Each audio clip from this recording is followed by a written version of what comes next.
Hello ಸ್ಪರ್ಧಾರ್ಥಿಗಳೇ, ಇವತ್ ನಾವು ಏನಿದೆಯಲ್ಲ PSI 2002 ಕ್ವಶನ್ ಪೇಪರ್ ನ ಮೆಂಟಲ್ ಎಬಿಲಿಟಿ ಕ್ವಶನ್ಸ್ ಗಳನ್ನ ಡಿಸ್ಕಸ್ ಮಾಡೋಣ. ಅದಕ್ಕೋಸ್ಕರ ಹೊಸದಾಗಿ ಬಂದಿರೋ ಸಬ್ಸ್ಕ್ರೈಬ್ ಮಾಡ್ಕೊಳ್ಳಿ, ಮತ್ತೆ ನೆಕ್ಸ್ಟ್ ನಾವು ಮಾಡೋ ಎಲ್ಲಾ ವಿಡಿಯೋಗಳನ್ನ ನೋಡ್ತಾ ಇರಿ.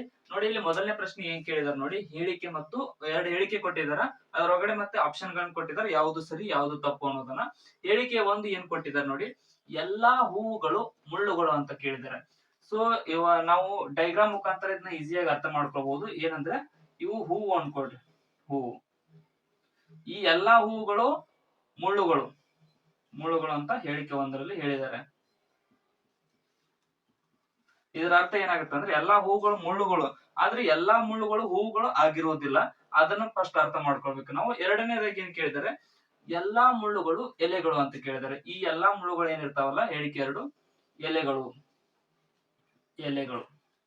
ಸೊ ಇಲ್ಲೇನಾಯ್ತು, ಎಲ್ಲಾ ಹೂಗಳು ಎಲೆಗಳು ಕೂಡ ಆಗ್ತಾವ, ಮುಳ್ಳುಗಳು ಎಲ್ಲಾ ಮುಳ್ಳುಗಳು ಎಲೆಗಳಾಗ್ತಾವ, ಆದ್ರೆ ಎಲೆಗಳು ಮುಳ್ಳುಗಳಾಗೋದಿಲ್ಲ, ಮುಳ್ಳುಗಳು ಹೂಗಳಾಗೋದಿಲ್ಲ. ಸೊ ಇಲ್ಲಿ ಆಪ್ಷನ್ ಗಳು ಏನ್ ಕೇಳಿದಾರೆ ನೋಡಿ, ಮೊದಲನೇದು ಎಲ್ಲಾ ಎಲೆಗಳು ಮುಳ್ಳುಗಳಾಗುತ್ತವೆ ಅಂತ ಕೇಳಿದ್ದಾರೆ. ಸೊ ಎಲ್ಲಾ ಎಲೆಗಳು ಮುಳ್ಳುಗಳು ಆಗೋದಿಕ್ಕೆ ಸಾಧ್ಯ ಇಲ್ಲ. ಸೊ ಅದಕ್ಕೋಸ್ಕರ ಮೊದಲನೇದು ತಪ್ಪಾಗುತ್ತೆ. ಮತ್ತೆ ಎರಡನೇ ಆಪ್ಷನ್ ದಲ್ಲಿ ಎಲ್ಲಾ ಮುಳ್ಳುಗಳು ಹೂವುಗಳು ಅಂತ ಕೇಳಿದ್ದಾರೆ. ಎಲ್ಲಾ ಮುಳ್ಳುಗಳು ಹೂವುಗಳು ಆಗೋದಕ್ಕೆ ಕೂಡ ಸಾಧ್ಯ ಇಲ್ಲ, ಇದು ಎರಡನೇದು ತಪ್ಪಾಗುತ್ತೆ. ಮೂರನೇದು ಎಲ್ಲಾ ಹೂವುಗಳು ಎಲೆಗಳು ಅಂತ ಕೇಳಿದ್ದಾರೆ. ಎಲ್ಲಾ ಹೂವುಗಳು ಎಲೆಗಳಾಗಿರ್ತವೆ, ಯಾಕಂತಂದ್ರೆ ಎಲ್ಲಾ ಮುಳ್ಳುಗಳು ಎಲೆಗಳಾದ್ಮೇಲೆ ಹೂಗಳು ಕೂಡ ಎಲೆಗಳಾಗೋಕೆ ಸಾಧ್ಯವಾಗಿರುತ್ತೆ. ಆಪ್ಷನ್ ಸಿ ಒಂದು ಕರೆಕ್ಟ್ ಆಗುತ್ತೆ ಇಲ್ಲಿ. ಮತ್ತೆ ಕೊನೆಯದಾಗಿ ಎಲ್ಲಾ ಎಲೆಗಳು ಹೂವುಗಳು ಅಂತ ಕೇಳಿದ್ದಾರೆ. ಎಲ್ಲಾ ಎಲೆಗಳು ಹೂವುಗಳಾಗೋಕೆ ಸಾಧ್ಯ ಇಲ್ಲ, ಅದು ತಪ್ಪು. ಇಲ್ಲಿ ಸರಿಯಾದಂತ ಉತ್ತರ ಆಪ್ಷನ್ ಸಿ ಆಗುತ್ತೆ ನೋಡಿ. ಸೊ ಈ ಟೈಪ್ ಕ್ವಶನ್ಸ್ ಕೇಳಿದಾಗ ನಾವು ಡೈಗ್ರಾಮ್ ಮುಖಾಂತರ ನಾವು ಅರ್ಥ ಮಾಡ್ಕೊಂಡ್ರೆ ಬಹಳ ಈಸಿಯಾಗಿ ನಮ್ಗೆ ಅರ್ಥವಾಗ್ತಾ ಹೋಗುತ್ತದೆ. ಕೆಳಗಿನ ಸರಣಿಯಲ್ಲಿ ಮುಂದೆ ಬರಬೇಕಾದದನ್ನ ಗುರುತಿಸಿ ಅಂತ ಕೇಳಿದ್ದಾರೆ. ಸೊ ಈ ಟೈಪ್ ಸೈನ್ಸ್ ಗಳನ್ನ ಕೊಟ್ಟಿದ್ದಾರೆ. ಸೊ ಫಸ್ಟ್ ಈ ಟೈಪ್ ಏರೋ ಮಾರ್ಕ್ ಇದಾವೆ ಎರಡು ಕಡೆ. ಅದ್ರ ನೆಕ್ಸ್ಟ್ ಹೋದಾಗ ಒಂದ್ ಸೈಡ್ ಏರೋ ಮಾರ್ಕ್ ಕ್ಯಾನ್ಸಲ್ ಮಾಡಿದಾರೆ. ಸೊ ಇದನ್ನ ಕ್ಯಾನ್ಸಲ್ ಮಾಡಿ ಒಂದೇ ಏರೋ ಮಾರ್ಕ್ ಆಗಿದೆ. ಸೊ ಅದಾದ್ಮೇಲೆ ಈ ಕ್ಯಾನ್ಸಲ್ ಆದ ಏರೋ ಮಾರ್ಕ್ ಗೆ ರೌಂಡ್ ಮಾರ್ಕ್ ಬಂದಿದೆ, ಯಾವ್ದಂದ್ರೆ ಅಪೋಸಿಟ್ ಆಫ್ ಏರೋ ಮಾರ್ಕ್ ಬಂದಿದೆ. ಸೊ ಅದೇ ರೀತಿಯಾಗಿ ನೆಕ್ಸ್ಟ್ ಏನ್ ಮಾಡಿದ್ದಾರೆ, ಈ ಏರೋ ಮಾರ್ಕ್ ಅನ್ನು ಕ್ಯಾನ್ಸಲ್ ಮಾಡಿದ್ದಾರೆ ನೋಡಿ, ಈ ಏರೋ ಮಾರ್ಕ್ ಅನ್ನ ಕ್ಯಾನ್ಸಲ್ ಮಾಡಿದ್ದಾರೆ. ಅದ್ರ ನೆಕ್ಸ್ಟ್ ಏನ್ ಬರುತ್ತೆ ಅಂದ್ರೆ, ಇಲ್ಲಿ ಕ್ಯಾನ್ಸಲ್ ಆದಾಗ ನೆಕ್ಸ್ಟ್ ಈ ಅಪೋಸಿಟ್ ಏರೋ ಮಾರ್ಕ್ ಬಂದಿದೆ, ಅದೇ ರೀತಿಯಾಗಿ ಇದು ಕ್ಯಾನ್ಸಲ್ ಆದಾಗ ಈ ಟೈಪ್ ಅಪೋಸಿಟ್ ಏರೋ ಮಾರ್ಕ್ ಬರಬೇಕು. ಸೊ ಆಪ್ಷನ್ ಗಳಲ್ಲಿ ಯಾವ್ದೈತೆ ಅಂದ್ರೆ ಆಪ್ಷನ್ ಎ ಸರಿಯಾದ ಉತ್ತರ ಆಗುತ್ತೆ. ಇಲ್ಲಿ ನೋಡಿ, ಮುಂದಿನ ಪ್ರಶ್ನೆ ಕೇಳಿದರೆ ಸರಿಯಾದ ಅಕ್ಷರವನ್ನ ತುಂಬಿರಿ ಅಂತ ಕೇಳಿದ್ದಾರೆ. ಸೊ ಈ ಟೈಪ್ ಅಲ್ಫಾಬೆಟಿಕಲ್ ಆರ್ಡರ್ ನಾಗ ಕ್ವಶನ್ಸ್ ಕೇಳಿದಾಗ ನೀವು ಒಂದ್ಸಲ ಕ್ವಶನ್ ಪೇಪರ್ ಕೊಟ್ಟ ತಕ್ಷಣ ಮೆಂಟಲ್ ಎಬಿಲಿಟಿ ಈ ಟೈಪ್ ಕ್ವಶನ್ ಬಂದಿದಾವೆ ಏನೋ ನೋಡ್ಕೋಬೇಕು. ನೋಡ್ಕೊಂಡ ತಕ್ಷಣ ಲಾಸ್ಟಿಗೆ ರಫ್ ಪೇಜ್ ಅಂತ ಇರುತ್ತೆ ಕ್ವಶನ್ ಪೇಪರ್ ಒಳಗಡೆ. ಆ ರಫ್ ಪೇಜ್ ಒಳಗಡೆ ಎಲ್ಲಾ ABCD ಗಳನ್ನ ನಂಬರ್ ಹಾಕಿ ಬರೆದು ಇಟ್ಕೊಂಡ್ಬಿಡ್ಬೇಕು. ಯಾಕಂತಂದ್ರ ಮುಂದೆ ಈ ಕ್ವಶನ್ ಒಳಗಡೆ ಟೈಮ್ ಉಳಿತೈತಿ. ಅಥವಾ ನೀವು ಒಂದೊಂದು ಟ್ರಿಕ್ ಮುಖಾಂತರ ನೆನ್ಪಿಟ್ಕೊಂಡಿರ್ತೀರಿ, ಅದು ಈಸಿ ಆಗುತ್ತಾ, ಆದ್ರ ಕನ್ಫ್ಯೂಸ್ ಆಗತ್ತೆ. ಒಂದೊಂದ್ಸಲ ಕನ್ಫ್ಯೂಸ್ ಆಗಿ ತಪ್ಪು ಮಾಡೋ ಸಾಧ್ಯತೆಗಳು ಇರುತ್ತವೆ. ಅದಕ್ಕೋಸ್ಕರ ಈ ಟೈಪ್ ಬರ್ಕೊಂಡ್ಬಿಟ್ರೆ ಏನು ಪ್ರಾಬ್ಲಮ್ ಇರೋದಿಲ್ಲ ಅಂತ ನಿಮ್ಗೆ ಸಜೆಷನ್ ಮಾಡಾಕತ್ತೀನಿ. ಯಾಕಂತಂದ್ರೆ ಇದು ಸೀರಿಯಸ್ ಕ್ವಶನ್ ಪೇಪರ್ ಆಗಿರುತ್ತೆ, ಅದರಲ್ಲಿ ಒಂದೊಂದು ಮಾರ್ಕ್ಸ್ ಇಂದ ನಮಗೆ ಕ್ವಾಲಿಫೈ ಡಿಸ್ಕ್ವಾಲಿಫೈ ಇರುತ್ತೆ. ಅದಕ್ಕೋಸ್ಕರ ಹೇಳಿದ್ದು. ಇಲ್ಲಿ ನೋಡ್ರಿ ಏನ್ ಕೇಳ್ತಾರ, LN ಡ್ಯಾಶ್ ಕೊಟ್ಟಿದಾರೆ, ಮತ್ತೆ Q ಕೊಟ್ಟಿದ್ದಾರೆ, DFI ಕೊಟ್ಟಿದ್ದಾರೆ, ನೆಕ್ಸ್ಟ್ ಡ್ಯಾಶ್ ಕೊಟ್ಟಿದ್ದಾರೆ. ಸೊ ABCD ನ ಬರ್ಕೊಂಡಾಗ ಫಸ್ಟ್ L ಇದೆ, ಅದಾದ್ಮೇಲೆ ಒಂದ್ ಗ್ಯಾಪ್ ಮಾಡಿದಾರೆ, ನೆಕ್ಸ್ಟ್ N ಕೊಟ್ಟಿದ್ದಾರೆ. ಅದೇ ರೀತಿಯಾಗಿ ಎರಡು ಗ್ಯಾಪ್ ಮಾಡಿದಾರೆ, ಆಮೇಲೆ ಒಂದು ಡ್ಯಾಶ್ ಕೊಟ್ಟಿದ್ದಾರೆ, ಕ್ವಶನ್ ಪೇಪರ್ ಕೊಟ್ಟಿದ್ದಾರೆ, ನೆಕ್ಸ್ಟ್ ಡೈರೆಕ್ಟ್ ಆಗಿ ಯು ಕೊಟ್ಟಿದ್ದಾರೆ. ಅಂತಂದ್ರೆ N ಇಂದ ಯು ಎಷ್ಟು ಗ್ಯಾಪ್ ಐತಿ, 1 2 3 4 5 6 ಗ್ಯಾಪ್ ಐತಿ. ಸೊ 6 ಅಂತ ಅಂದ್ರೆ ನಾವು ಡಿವೈಡ್ ಬೈ 2 ಮಾಡಿದಾಗ 3 ಗ್ಯಾಪ್ ಅಂತ ತಿಳ್ಕೊಂಡ್ಬಿಡುತ್ತೇವೆ. ಸೊ ಅದನ್ನ ಅಷ್ಟಕ್ಕೆ ಬಿಡೋಣ. ನೆಕ್ಸ್ಟ್ ಹೋಗೋಣ. ಫಸ್ಟ್ ಡಿ ಕೊಟ್ಟಿದ್ದಾರೆ, ಅದಾದ್ಮೇಲೆ ಒಂದ್ ಗ್ಯಾಪ್ ಕೊಟ್ಟು ಎಫ್ ಕೊಟ್ಟಿದ್ದಾರೆ, ಅದಾದ್ಮೇಲೆ ಜಿ ಮತ್ತು ಎಚ್ ಎರಡು ಗ್ಯಾಪ್ ಕೊಟ್ಟು ಐ ಕೊಟ್ಟಿದ್ದಾರೆ, ಮತ್ತೆ ಇದಾದ್ಮೇಲೆ 3 ಗ್ಯಾಪ್ ಕೊಟ್ಟು ಎಂ. ಸೊ ಅದೇ ರೀತಿ ಫಸ್ಟ್ ಒಂದ್ ಗ್ಯಾಪ್, ಅದಾದ್ಮೇಲೆ 2 ಗ್ಯಾಪ್, ಅದಾದ್ಮೇಲೆ ಇದು ಕ್ಯೂ ಬರುತ್ತೆ ಇಲ್ಲಿ.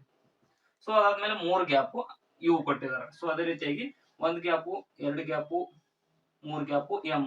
ಸೊ ಆನ್ಸರ್ ಏನಾಗುತ್ತೆ, ಕ್ಯೂ ಮತ್ತು ಎಂ ಸರಿಯಾದ ಆರ್ಡರ್ ಗಳಾಗುತ್ತೆ. ಇಲ್ಲಿ ಸರಿಯಾದ ಉತ್ತರ ಆಪ್ಷನ್ ಬಿ ಆಗುತ್ತೆ ನೋಡಿ. ಮುಂದಿನ, ಈ ಸರಣಿಯಲ್ಲಿನ ಮುಂದಿನ ಸಂಖ್ಯೆ ಯಾವುದು ಅಂತ ಕೇಳಿದಾನೆ. ಒಂದು ಸರಣಿ ಕೊಟ್ಟಿದ್ದಾನೆ. ಸೊ ಈ ಸರಣಿ ನೋಡಿದ ತಕ್ಷಣ ಒಂದಕ್ಕೊಂದು ಲಿಂಕ್ ಹತ್ತಂಗಿಲ್ಲ ನಮ್ಗೆ. ಯಾಕಂತಂದ್ರ 3 ಕೊಟ್ಟನ, ಅದಾದ್ಮೇಲೆ ಅಂಕಿ ಏರ್ಸಿದಾನ, ಮತ್ತೆ ಡೌನ್ ಮಾಡಿದಾನ, ಮತ್ತೆ ಏರ್ಸಿದಾನ, ಮತ್ತೆ ಡೌನ್, ಮತ್ತೆ ಏರ್ಸಿದಾನ. ಸೊ ಈ ಆರ್ಡರ್ ಒಳಗಡೆ ಇಲ್ಲಿ ನೋಡ್ರಿ, ಇಲ್ಲಿಂದ ಇಲ್ಲಿಗೆ +1 ಮಾಡಿದಾನ.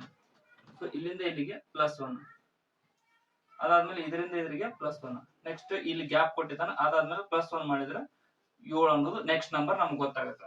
ಸೊ ಈ ಅದಾದ್ಮೇಲೆ ನೆಕ್ಸ್ಟ್ ನಂಬರ್ ನೋಡ್ತಾ ಇದ್ರೆ -3 ಮಾಡಿದಾನೆ, ಅದಾದ್ಮೇಲೆ ಇದರಿಂದ ಇದಕ್ಕೆ -3. ಸೊ ಇವಾಗ ನಾನು ನೆಕ್ಸ್ಟ್ ಏನ್ ಮಾಡ್ಬೇಕು, -3 ಮಾಡ್ಬೇಕು. 6 3 ಕಳೆದ್ರೆ 3, ಇಲ್ಲಿ 3 ಸರಿಯಾದ ಉತ್ತರ ಆಗುತ್ತೆ.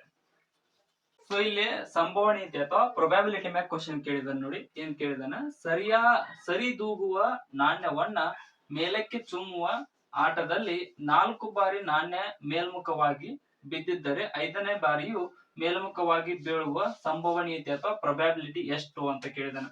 ಸೊ ಒಂದು ನಾಣ್ಯ ಐತಿ, 4 ಬಾರಿ ಮೇಲ್ಮುಖವಾಗಿ ಬಿದ್ದಿದೆ, 4 ಬಾರಿ ಮೇಲ್ಮುಖ. ಆದ್ರ ಅವ ಏನ್ ಕೇಳ್ಯಾನ, 5ನೇ ಬಾರಿ ಹೆಂಗ್ ಬೀಳ್ತೈತೆ ಅಂತ ಕೇಳ್ದಾನ. ಸೊ 4ವರೆಗೆ ಏನ್ ಬಿದ್ದತ್ತದ ನಮಗ್ ಬೇಡ, 5ನೇ ಬಾರಿ ಏನ್ ಬೀಳ್ತದ ಅಂತ ನಮಗ್ ಬೇಕಾಗಿದ್ದಿಲ್ಲ. ಅದಕ್ಕೋಸ್ಕರ ಒಂದು ನಾಣ್ಯ ಅಂದ್ರೆ 2 ಮುಖಗಳು ಇರ್ತಾವ.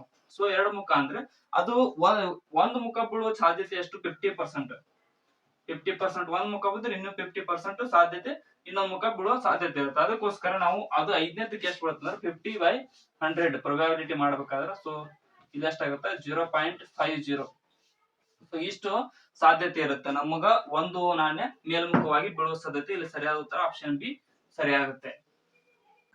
ಇಲ್ಲಿ ನೋಡಿ ಏನ್ ಕೇಳಿದರೆ, 3 ಹೆಂಗಸರಲ್ಲಿ 2 ತಾಯಂದಿರು ಮತ್ತು 2 ಪುತ್ರಿಯರು, ಅವರಲ್ಲಿ ಎಲ್ಲರಿಗಿಂತ ಹಿರಿಯವರಿಗೆ ಏನು ಸಂಬಂಧವಾಗಬೇಕು ಅಂತ ಕೇಳಿದ್ದಾರೆ. ಸೊ 3 ಜನ ಹೆಂಗಸರ ಅಂದ್ರೆ ABC ಅಂತ ತಗೊಳ್ಳಿ ಅವ್ರನ್ನ. ಸೊ ಅದ್ರೊಳಗಡೆ 2 ತಾಯಂದಿರು, ಅದೇ ರೀತಿಯಾಗಿ ಇವ್ರ ತಾಯಿ ಇವ್ರು ಆಗ್ತಾರ, ಇವ್ರ ತಾಯಿ ಇವ್ರು ಆಗ್ತಾರ. ಸೊ ಇವರಿಬ್ರು ತಾಯಂದಿರು. ಮತ್ತೆ ಇನ್ನೊಂದು ಏನ್ ಕೇಳಿದರೆ, 2 ಪುತ್ರಿಯರು. ಸೊ ಇವ್ರ ಪುತ್ರಿಯರು ಇವರಾದ್ರೆ ಇವ್ರ ಪುತ್ರಿ ಇವ್ರು ಆಗ್ತಾರೆ. ಸೊ ಇವರಿಬ್ರು ಪುತ್ರಿಯರಾಗ್ತಾರೆ, ಪುತ್ರಿಯರು. ಅದೇ ರೀತಿಯಾಗಿ ಏನ್ ಕೇಳ್ತಾರೆ ನೋಡಿ, ಹಿರಿಯರು ಇವ್ರು ಮತ್ತೆ ಕಿರಿಯರು ಇವ್ರು. ಸೊ ಇವ್ರಿಗೆ ಏನ್ ರಿಲೇಷನ್ ಅಂತ ಕೇಳಿದ್ರೆ, ಇವ್ರಿಗೆ ಮೊಮ್ಮಗಳಾಗ್ತಾರೆ, ಮೊಮ್ಮಗಳು. ಸೊ ಇದ್ರೊಳಗಡೆ ಆಪ್ಷನ್ ಬಿ ಸರಿಯಾದ ಉತ್ತರವಾಗುತ್ತದೆ. ಇಲ್ಲಿ ಕೇಳಿದಾರೆ ನೋಡಿ, ಶುಕ್ರ ಗ್ರಹ ಬುಧ ಗ್ರಹಕ್ಕಿಂತ ಹೊಳಪಾಗಿದೆ, ಬುಧ ಗ್ರಹ ಗುರು ಗ್ರಹಕ್ಕಿಂತ ಹೊಳಪಾಗಿಲ್ಲ, ಗುರು ಗ್ರಹ ಶುಕ್ರ ಗ್ರಹಕ್ಕಿಂತ ಹೊಳಪಾಗಿದೆ, ಆದರೆ ಪ್ಲೂಟೋಗಿಂತ ಹೊಳಪಾಗಿಲ್ಲ. ಹಾಗಾದ್ರೆ ಎಲ್ಲಕ್ಕಿಂತ ಹೊಳಪಾದದ್ದು ಯಾವುದು ಅಂತ ಕೇಳಿದರೆ, ಈ ಟೈಪ್ ಲೆಂದಿ ಕ್ವಶನ್ಸ್ ಕೇಳಿದಾಗ ನಾವು ಬರ್ಕೊಂಡ್ಬಿಟ್ರೆ ಅಂದ್ರೆ ಈಸಿ ವೇ ಒಳಗೆ ಬರ್ಕೊಂಡ್ರೆ ಅರ್ಧ ಕೆಲಸ ಮುಗಿತಿದ್ರೊಳಗಡೆ. ಸೊ ಏನ್ ಕೇಳಿದಾರೆ ನೋಡಿ, ಶುಕ್ರ ಗ್ರಹ ಬುಧ ಗ್ರಹಕ್ಕಿಂತ ಹೊಳಪಾಗಿದೆ ಅಂತ ಕೇಳಿದ್ದಾರೆ. ಫಸ್ಟ್ ಶುಕ್ರ ಗ್ರಹ, ಇವಾಗ ನಮ್ಗೆ ಗೊತ್ತಿರೋ ಇನ್ಫಾರ್ಮೇಶನ್ ಪ್ರಕಾರ ಇದು ಜಾಸ್ತಿ ಹೊಳಪಾಗಿದೆ. ಇದಕ್ಕಿಂತ ಕಡಿಮೆ ಯಾವುದು ಬುಧ ಗ್ರಹ ಇದೆ, ಬುಧ ಗ್ರಹ. ಅದಾದ್ಮೇಲೆ ಏನ್ ಕೇಳಿದಾರೆ, ಬುಧ ಗ್ರಹ ಗುರು ಗ್ರಹಕ್ಕಿಂತ ಹೊಳಪಾಗಿಲ್ಲ ಅಂತ ಕೇಳಿದ್ದಾರೆ. ಸೊ ಇದು ಏನಿದೆಯಲ್ಲ, ಇದ್ರ ಮೇಲ್ಗಡೆ ಗುರು ಗ್ರಹ ಬರುತ್ತೆ.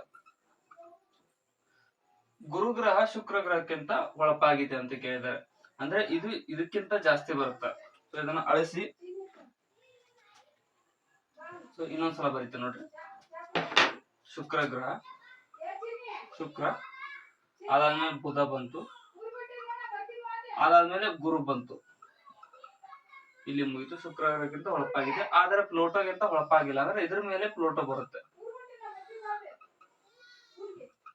ಸೊ ಏನ್ ಕೇಳಿದರೆ, ಹಾಗಾದ್ರೆ ಎಲ್ಲಕ್ಕಿಂತ ಹೊಳಪಾದದ್ದು ಯಾವುದು ಅಂತ ಕೇಳಿದರೆ, ಅಲ್ಲಿ ಆಪ್ಷನ್ ಪ್ಲೂಟೋ ನೋಡಿ. ಪ್ಲೂಟೋ ಇಲ್ಲಿದೆ, ಆಪ್ಷನ್ ಎ ಸರಿಯಾದ ಉತ್ತರ. ಎಲ್ಲಕ್ಕಿಂತ ಹೊಳಪಾದದ್ದು ಪ್ಲೂಟೋ, ಮತ್ತೆ ಕಡಿಮೆ ಹೊಳಪಾದದ್ದು ಬುಧ ಗ್ರಹವಾಗುತ್ತದೆ.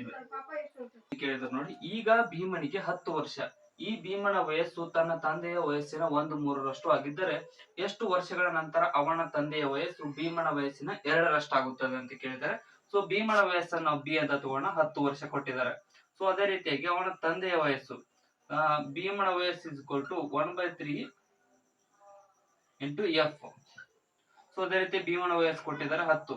ಸೊ 3 ಅನ್ನು ಈ ಕಡೆ ಕಳಿಸಿದ್ರೆ ದಿಸ್ ಇಂಪ್ಲೈಸ್ F = 30 ವರ್ಷ. ಅವ್ರ ತಂದೆಗೆ 30 ವರ್ಷ ಇದೆ ಅಂದಾಗ, ಸೊ 1/2 ಯಾವಾಗ ಆಗುತ್ತೆ ಭೀಮನ ವಯಸ್ಸು ಅಂತ ಅಂದ್ರೆ, ಇಬ್ಬರಿಗೆ 10 ವರ್ಷ ಕಳೆದ ನಂತರ ಭೀಮನ ವಯಸ್ಸು 20 ಆಗಿರುತ್ತೆ. ಅದೇ ರೀತಿಯಾಗಿ ಇಲ್ಲಿ +10 ಮಾಡಿದ್ರೆ ಅವರ ತಂದೆಯ ವಯಸ್ಸು 40 ಆಗಿರುತ್ತೆ. ಸೊ 1:2 ಆಗುತ್ತದೆ ರೇಷಿಯೋ. ಅದಕ್ಕೋಸ್ಕರ 10 ವರ್ಷಗಳ ನಂತರ ಆಪ್ಷನ್ ಬಿ ಸರಿಯಾದ ಉತ್ತರವಾಗುತ್ತದೆ ಇಲ್ಲಿ. ಸೊ ಇಲ್ಲಿ ಏನ್ ಕೇಳಿದಾರೆ ನೋಡಿ, ಬಿಟ್ಟಿರುವ ಸಂಖ್ಯೆಯನ್ನ ಗುರುತಿಸಿ ಅಂತ ಕೇಳಿದರೆ, ಒಂದು ಡಯಾಗ್ರಾಮ್ ಕೊಟ್ಟಿದ್ದಾರೆ. ಇದ್ರೊಳಗಡೆ ಒಂದು ಕ್ವಶನ್ ಮಾರ್ಕ್ ಇದೆ. ಸೊ ಈ ನಂಬರ್ನ ನಾವು ಕಂಡುಹಿಡಬೇಕಾಗಿದೆ. ಸೊ ಈ ಡಯಾಗ್ರಾಮ್ ನೋಡ್ತಾ ಇದ್ರೆ ಯಾವುದೇ ರೀತಿಯಾದ ಲಿಂಕ್ ಬರಲ್ಲ. ಸೊ ಈ ಟೈಪ್ ಕೊಟ್ಟಾಗ ಅಪೋಸಿಟ್ ಟರ್ಮ್ಸ್ ಗಳನ್ನ ನೋಡ್ಕೋಬೇಕು. ಅಪೋಸಿಟ್ ಏನಾದ್ರೂ ರಿಲೇಷನ್ ಐತೇನ ಅಂತ ಹೇಳಿ. ಸೊ ಇದ್ರೊಳಗಡೆ ನೋಡ್ತಾ ಇದ್ರೆ ಇದಕ್ಕೆ ರಿಲೇಷನ್ ಅಂದ್ರೆ 3 × 9 = 27. ಅದೇ ರೀತಿಯಾಗಿ 13 × 9 = ಕ್ವಶನ್ ಮಾರ್ಕ್ ಐತಿ.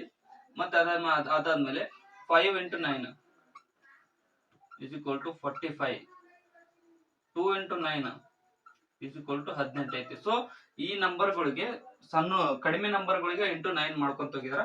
ಅದೇ ರೀತಿಗೆ 13 into 9 is equal to 9 27 9 117. So answer ಇಲ್ಲಿ 117 ಆಗುತ್ತೆ.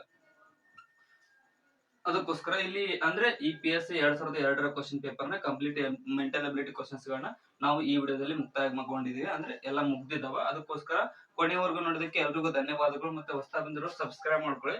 ಮತ್ತೆ ಈ ಡಿಸ್ಕ್ರಿಪ್ಷನ್ ಒಳಗಡೆ ನಮ್ಮ ಚಾನಲ್ ಇನ್ಸ್ಟಾ, ಫೇಸ್ಬುಕ್ ಮತ್ತೆ ಥ್ರೆಡ್ಸ್ ಲಿಂಕ್ ಗಳಿದಾವ. ಅವುಗಳನ್ನು ಕೂಡ ಫಾಲೋ ಮಾಡ್ಕೊಡ್ರಿ. ಈ ವಿಡಿಯೋನ ಆದಷ್ಟು ನಿಮ್ ಫ್ರೆಂಡ್ಸ್ ಕೂಡ ಶೇರ್ ಮಾಡಿ.